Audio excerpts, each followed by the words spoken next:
demonstrations here in Belgrade Square, with the purpose mainly of drawing attention to what's happening at Belgrade in relation to the Theatre and Education Company, and secondly particularly to draw Coventry citizens in a real way through the signing of the petition, because one of the arguments that has been levelled at the company's defence of the work is that although it has a lot of support nationally and internationally amongst colleagues and fellow practitioners, that it isn't supported by teachers and citizens within Coventry, which is plainly not the case. Ultimately, the petition, I would imagine, will go to the City Council and the funders. The main purpose of it will be to demonstrate that Coventry citizens are not prepared just to hand over 29 years of something that actually was initiated in Coventry in 1965, simply at the whim of funders and management, without putting up a fight for it. I'm not saying every citizen in Coventry knows exactly what theatre and education is, but it's a bit like somebody coming into your house and saying they're going to take away a piece of furniture that you've always had in your house. It's like, you know, I might not sit in it very often, this chair, but I'm damned if you're going to come in and just pick it up and take it out without consulting me.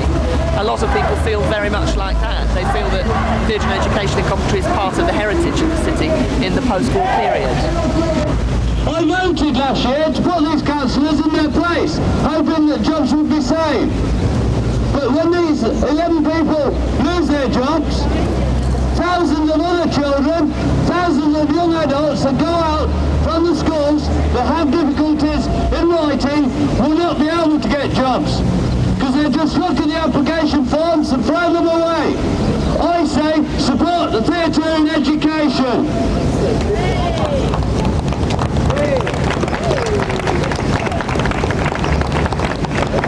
Well, it's something that the whole city has to be very proud of.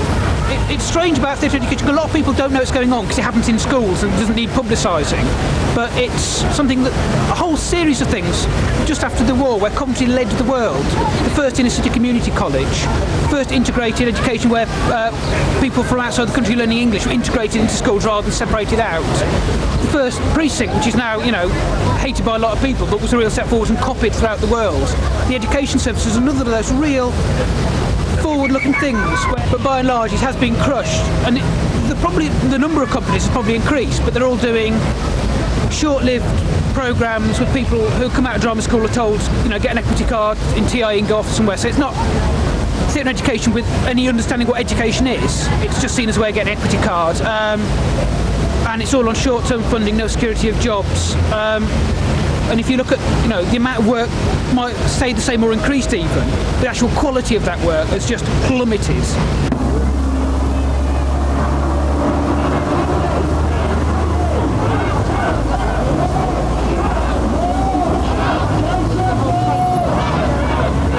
Theatre and education is something that actually started at the Belgrade Theatre in Coventry in 1965, and it's basically an educational method where the tools of theatre and drama are put at the service of education.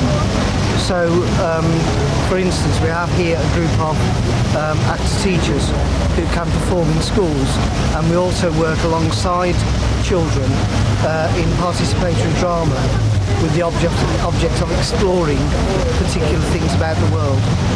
We received redundancy notices on Thursday, but for the last week or so we've been holding these demonstrations and running two petitions.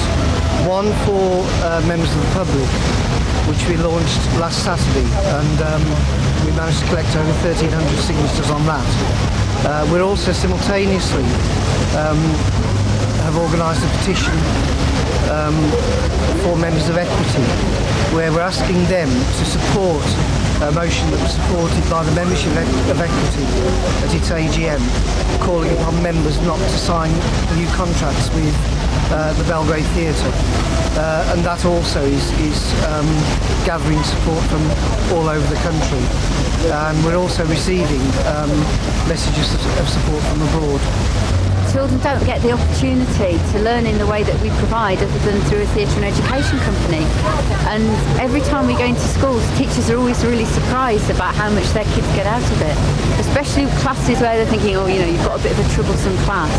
And they very often turn out to produce the best work. This is isn't the only day. We're going to be here every week until we get the contracts withdrawn and the redundancies withdrawn.